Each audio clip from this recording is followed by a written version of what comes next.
16 श्राद्ध में, श्राद्ध पक्ष में घर में अगर गंगा का जल हो, आपके घर में अगर गंगा जल रखा हो, श्राद्ध पक्ष में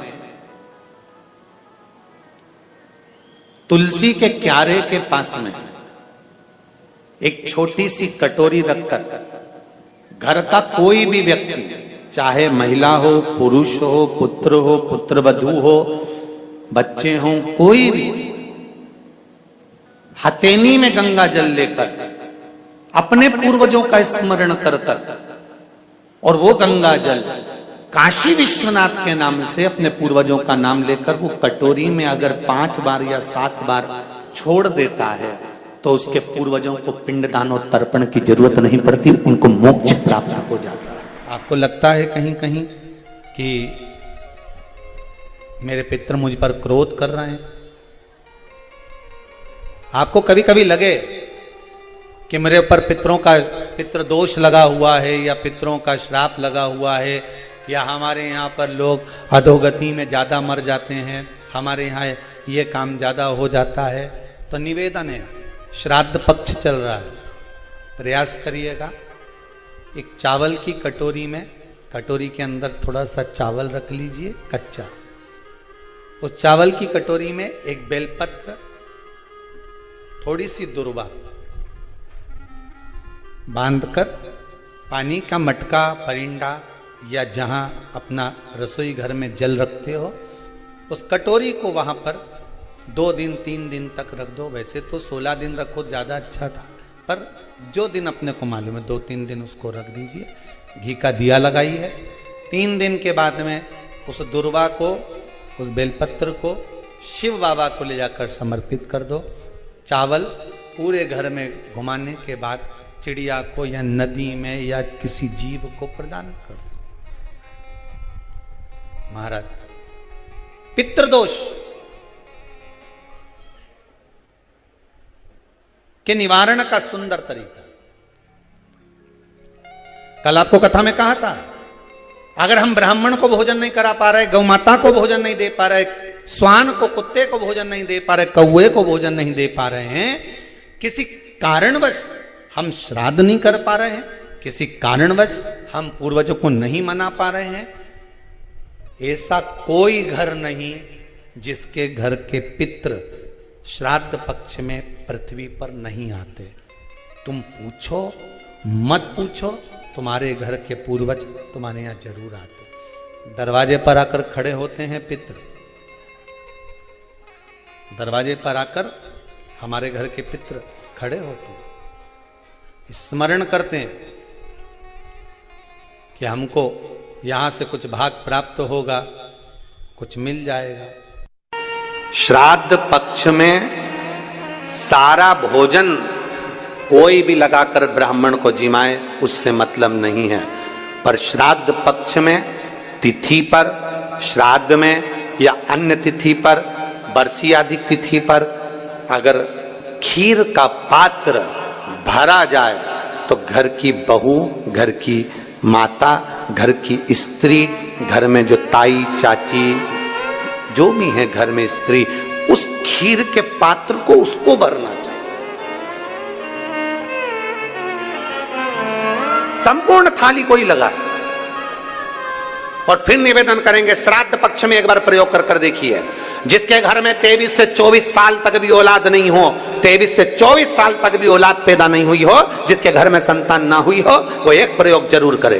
एक प्रयोग जरूर करो कि 23 साल तक भी औलाद ना हुई हो तो श्राद्ध पक्ष में तुम्हारे दादा परदादा किसी का श्राद्ध घर में हो रहा हो, और किसी दादी का श्राद्ध, किसी दादा का श्राद्ध, किसी बुजुर्ग का श्राद्ध तुम्हारे घर में हो रहा हो, तो खीर के बर्तन में खीर तुम भरकर और उस ब्राह्मण को जिसको घर में बुलाया गया है भोजन कराने के लिए, वहां तुम देकर आओ और अगले श्राद्ध तक इंतजार करो। मेरा बाबा वंश की वृद्धि करता ही है, निश्चितता देता है, वंश बढ़ाता है। पितृदोष है, ये आपको कैसे मालूम पड़ेगा?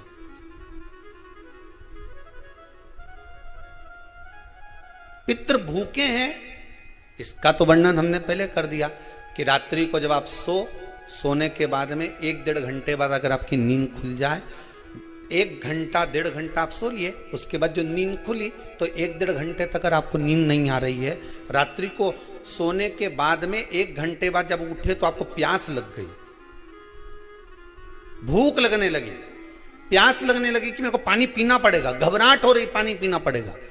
1-1.5 घंटे सोने के बाद अचानक नींद खुले और आपको प्यास लगे, समझ लेना आपके पितृ भूखे हैं और प्यासे हैं।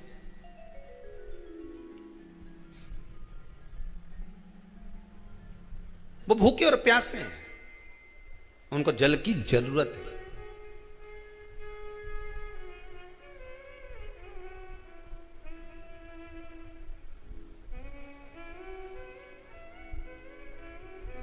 किसी भी नदी में, सरोवर में, कुंड में, बावड़ी में, तालाब में, आप तीर्थ में जाकर जब स्नान करते हैं तो स्नान करने के बाद एक काम का नियम बना लो कि अपने हाथ की अंजलि में जल लेकर अपने पूर्वजों को देना है। प्यासे रहते हैं, भाग मांगते हैं।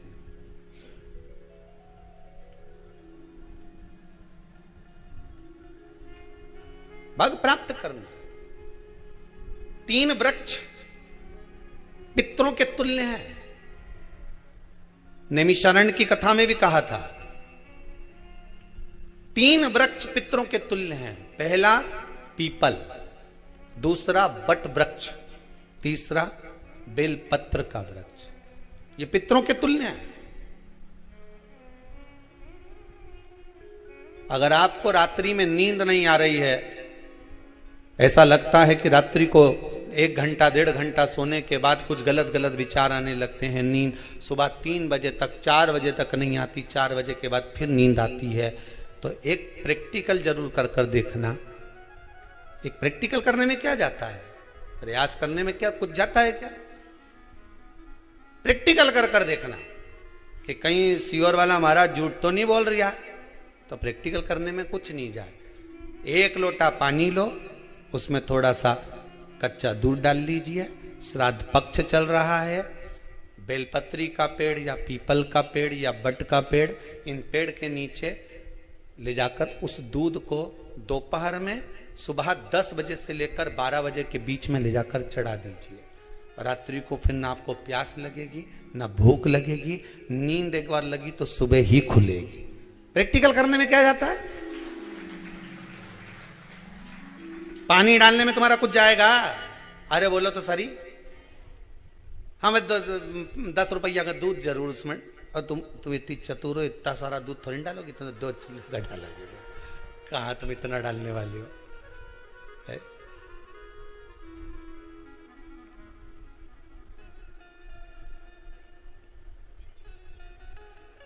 कहा बहुत चतुर लोग हो रहे संसार में हो।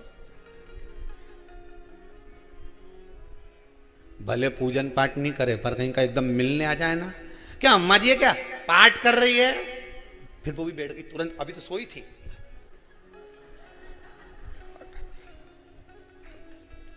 तुरंत। क्या पंडित जी हैं क्या, उनसे थोड़ा सा काम है, अभी माला जप रहे हैं, मालूम पड़े पंडित जी तो आराम से सेव फल खा रहे थे। अब प्लेट सोफा के नीचे घुसे, तुरंत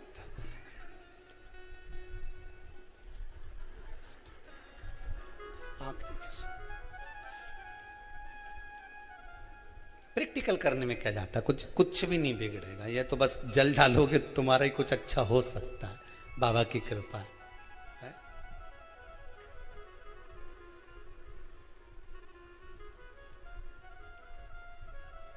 3 वृक्ष पितरों के तुल्य हैं। पहला जम के बोलिए पीपल, दूसरा बट वृक्ष, तीसरा बेलपत्री का वृक्ष। तीनों पीपल के वृक्ष में 52,000 ब्राह्मण एक साथ निवास करते हैं, इसलिए पितृतुल्य है। बट वृक्ष ब्रह्मा जी के मस्तक से बना, इसलिए पितृतुल्य है। और बेलपत्री का वृक्ष माता पार्वती जी के अश्रु से बना। जब आंसू गिरे थे माता जगत जननी जगदम्बा पार्वती के, उस समय पर पितृलोक में हलचल उत्पन्न हो गई थी। हमारी नातिन की आंख में आंसू कैसे आ गए? मैनावती की पुत्री है,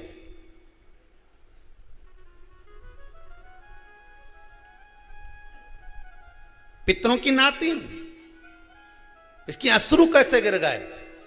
पार्वती जी ने कहा ये आंसू नहीं, मेरा पुण्य भाग प्रकट करती हूं बेलपत्री के रूप में। तो पितरों ने वर दिया था कि ये बेलपत्री का वृक्ष हमारा आशीर्वाद है, इसके नीचे अगर कोई दीप लगाता है, शिव को स्पर्श कर चढ़ाता है, उसके पितरों की शांति होगी। हम स्वयं उसको आशीर्वाद देने के लिए पधारेंगे। बेलपत्र का वृक्ष पितृतुल्य।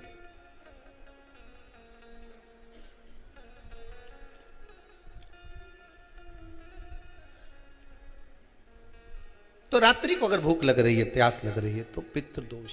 दूसरा पितृदोष का लक्षण बताया, घर में कोई शुभ कार्य ना हो, वंश की वृद्धि ना हो, 1 रुपये कमाओ, 1.25 रुपये खर्च हो रहे हैं, पैसा 10 जगह से कमाई आ रही है पर घर में टिक नहीं पा रही है, आया गया, पितृदोष।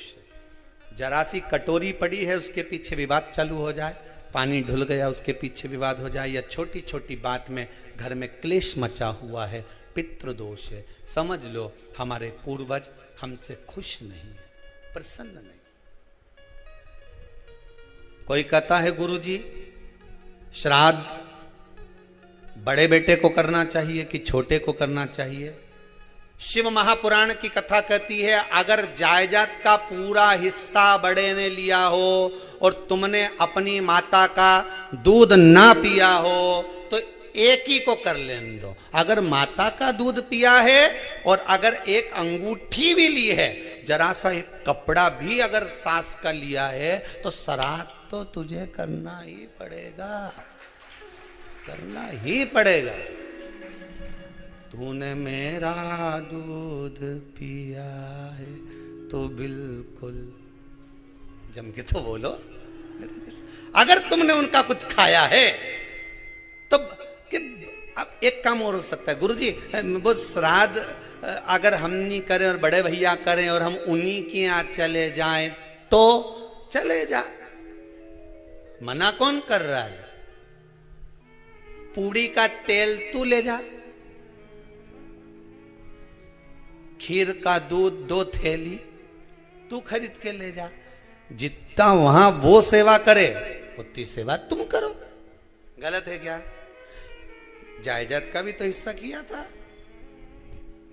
सुई की नोक के बराबर नहीं धुआं ने, ईंट इधर खसकी है तो हमारी इधर खसका दीजिए। हमारी बसियत में इतना लिखा है तो फिर बसियत में ये भी लिख के जाना चाहिए था। मैं तो क्यों सबके, तुम डरो मत ही रहे एक भी। जब छोरा छोरी के जब सब सामान, प्रॉपर्टी दो ना, जमीन दो ना, जायदाद दो ना, सारा सामान छोरा छोरी के दो, तो उनके लिख के भी जाओ कि हमारी श्राद्ध कर दे अच्छे से, नहीं तो भूतड़ी बन के सताऊंगी।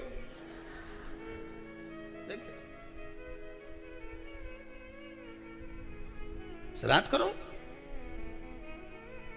कितना दिया तुमको? बोलो ईमानदारी से बोलना, कितना दिया? ढेरों। और एक बात बहुत अच्छे से कहूंगा, आप लोगों के जीवन में उतरे। अगर मायके में भाई, मायके में भाभी, मायके के लोग अगर आपके माँ बाप का श्राद्ध नहीं करते हैं तो बेटी भी अपने माता पिता का श्राद्ध कर सकती है। उसने भी दूध पिया है अपने माता पिता का, पर वो श्राद्ध का भोजन कौन कराएगा? बेटी का पुत्र हो, बेटी की पुत्री हो, वो कराए। और नाम वो नाना नानी का ले ले, करे। अगर वो नहीं कर रहे हैं, वो नहीं संभालते, वो नहीं जानते, तो आप करो, तो करे। 2 भाग होते हैं। जब एक रोटी गाय के मुख में दी जाती है, गाय के मुख में जब हम रोटी देते हैं, एक रोटी जब देते हैं, या तो गाय के मुख में 16 श्राद्ध में जब रोटी देते हैं तो रोटी को बीच में से तोड़कर, रोटी का जो भाग होता है उसको मतलब ऊपर से फुलका का परत नहीं निकालना है। रोटी जो सीधी सीधी है ना, जैसे ये रोटी है तो इसको बीच में से तोड़ लिया, 2 भाग विभाजित कर लिया, नीचे वाले भाग में भी थोड़ा सा गुड़ शक्कर रख लिया, ऊपर वाले भाग में भी गुड़ शक्कर रख लिया, एक के ऊपर एक रोटी को रख लिया, वो गाय को दी। तो अपन श्राद्ध पक्ष में 2 पूड़ी का प्रमाण है कि गाय को 2 रोटी दी जाती है, कुत्ता को 2 रोटी दी जाती है। 2 पूड़ी रख के देते कि नहीं देते? आप लोग को तो देते होगे, 2 पूड़ी के ऊपर पूड़ी रखकर, थोड़ा सा मीठा रखकर, नमकीन रखकर, कुत्ते को भी देते, 2 पूड़ी तोड़कर कागा को भी देते। 2 पूड़ी का प्रमाण कहां से आया? 2 भाग रोटी के टुकड़े का प्रमाण कहां से आया? श्राद्ध पक्ष में ही ऐसा क्यों किया जाता है? बाकी के समय पर तो कोई ऐसा 2 पूड़ी का प्रमाण ही नहीं, पर श्राद्ध पक्ष में ये क्यों कहा जाता है कि पूड़ी के ऊपर पूड़ी रख दे, उसमें मीठा रख दे, खीर शक्कर रख दे, गाय को दिया, कुत्ते को दिया, कागा को दिया, ऐसे क्यों कहा जाता है? उसका कारण क्या होता है? उसका केवल एक कारण है, जो नारी ने भोजन का निर्माण करा है, जो घर की बहू भोजन बनाई है, जो घर की बेटी ने भोजन बनाया है, घर की माता ने भोजन बनाया है। महाराज, पिता पुरुष एक कुल को तारता है, बेटी 2 कुल को तारती है। जब श्राद्ध पक्ष में 2 भाग रोटी के कर कर गाय को देती है, तो 1 भाग तो उसके ससुराल वालों को मिलता है।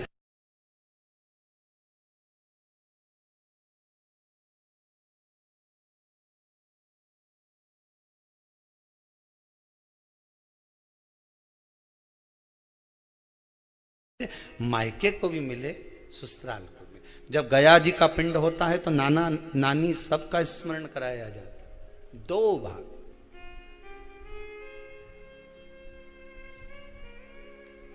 पुण्यता प्राप्त। अब लोगों को मालूम तो है नहीं कि 2 पूड़ी क्यों रखते हैं, उसका कारण वर्णित है शास्त्रों।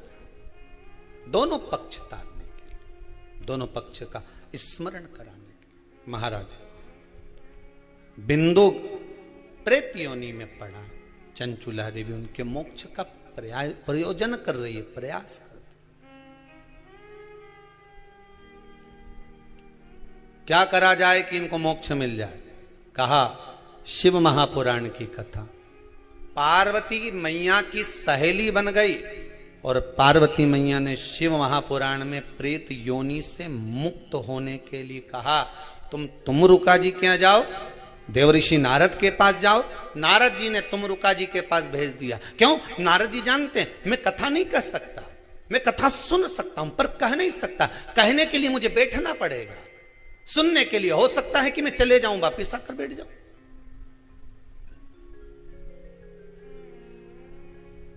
तुमरुका जी से कहा कथा कह दोगे? हाँ, कहने में क्या दिक्कत है? मेरे पति को प्रेत योनि से मुक्त करना है।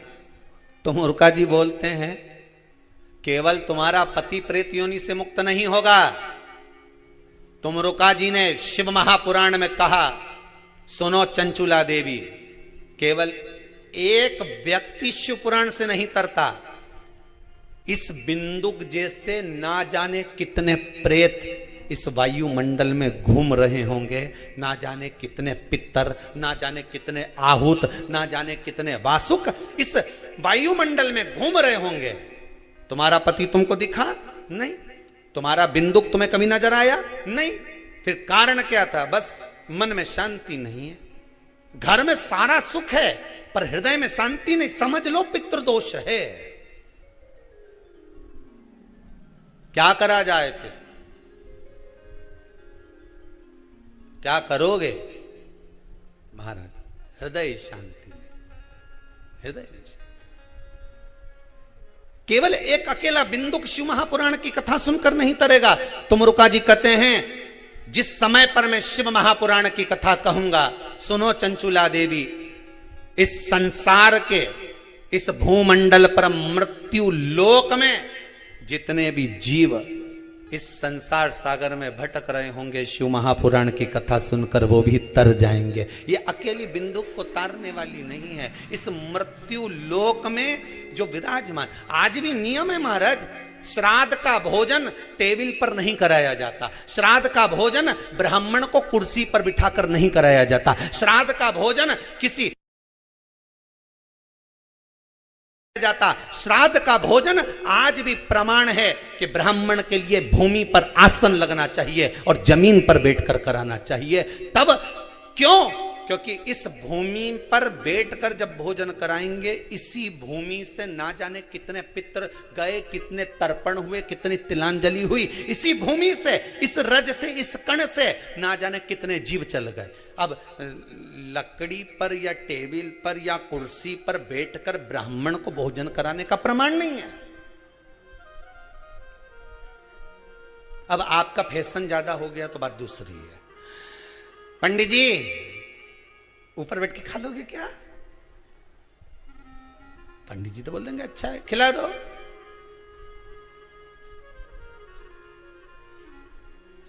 ऊपर बैठ के क्यों? वो झुकने में थोड़ी सी कमर लचक जाए, क्योंकि खीर परसेगी तो झुकना पड़ेगा। अब ब्राह्मण अगर भोजन करने आसन पर बैठेगा, तुम अगर थोड़ा झुककर परसोगी, ब्राह्मण के सम्मुख में आप थोड़ा सा भोजन कराते समय झुकोगी, जरा विचार करिए। यशोदा मैया के घर में संतान नहीं थी। यशोदा जी श्रावण के महीने में श्रावणी करने आए हुए ब्राह्मण को मात्र खीर परोसने के लिए गई थी। 52 साल की उम्र थी, संतान का सुख नहीं दिख रहा था, खीर परोसने के लिए गई। उतनी देर में ब्राह्मणों ने देखा इनके घर में संतान नहीं है, पुत्र भव कह दिया। और यशोदा जी के पति श्री नंदराय जी कह रहे हैं कि बाबा मैं 60 का या 55 की, बाल हो गए धोले, और तुम कह रहे हो पुत्र होगा, कहां से होगा? ब्राह्मण कहते हैं ब्राह्मण जब भोजन करता है, भोजन करते समय जब वर देता है, वो वर गलत नहीं हो सकता, कहीं से भी आएगा, पर छोरा तो आएगा। और आया, कहीं से भी आया, पर पुत्र आया, क्योंकि आशीर्वाद दिया था। श्राद्ध पक्ष का भोजन टेबल पर नहीं, कुर्सी पर नहीं, श्राद्ध पक्ष का भोजन ब्राह्मण को आसन लगाकर जमीन पर कराना चाहिए, भूमि पर।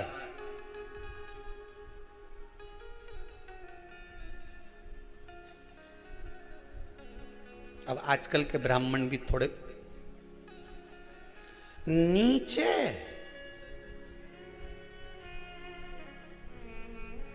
अगर हम टेबल पे ही जीम लें तो जी क्या बोले भी तो क्या बोले, तुम ही बताओ।